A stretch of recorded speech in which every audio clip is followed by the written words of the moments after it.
In this short video, I will be explaining how Laura Mulvey's male gaze is applied and challenged in our media texts.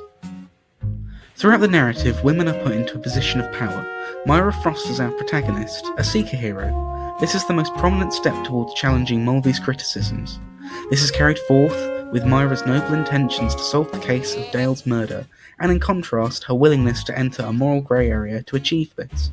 Perhaps this is mirroring the typical patriarchal anti-heroism seen in other media texts, like Shane Black's The Nice Guys, or to a more extreme extent, even Scorsese's Taxi Driver. The male gaze is not, however, subverted to such an extent that Shatterproof exhibits the female gaze either.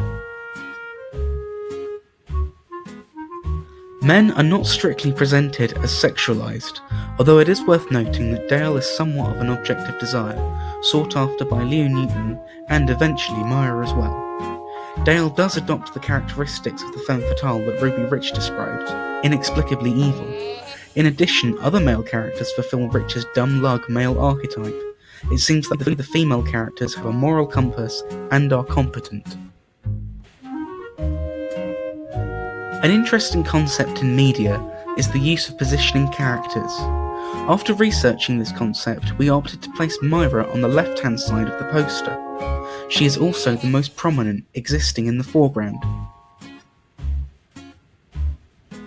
Because she is on the left-hand side of the poster, the audience will likely recognise Myra as the protagonist, with a greater moral compass, and will be the character the audience will be aligned to, thus carrying forward the representation of our female lead that we achieved in the trailer. Conversely, the similar representation of Dale, our male lead, is in direct opposition to Myra, alluding to the conflict that he provides within Myra's narrative arc. He is an opposing force, hence he is framed on the right. Reading deeper, Dale is positioned further towards the background.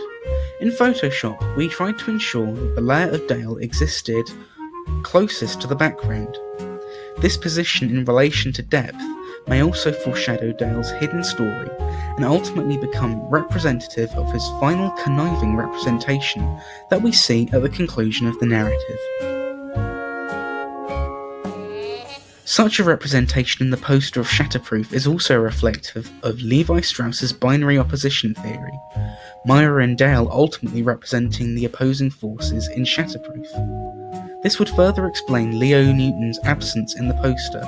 Although she is introduced as an opposing force to Myra, she is ultimately revealed as a morally sound character, even showing concern for the hidden villain, Dale.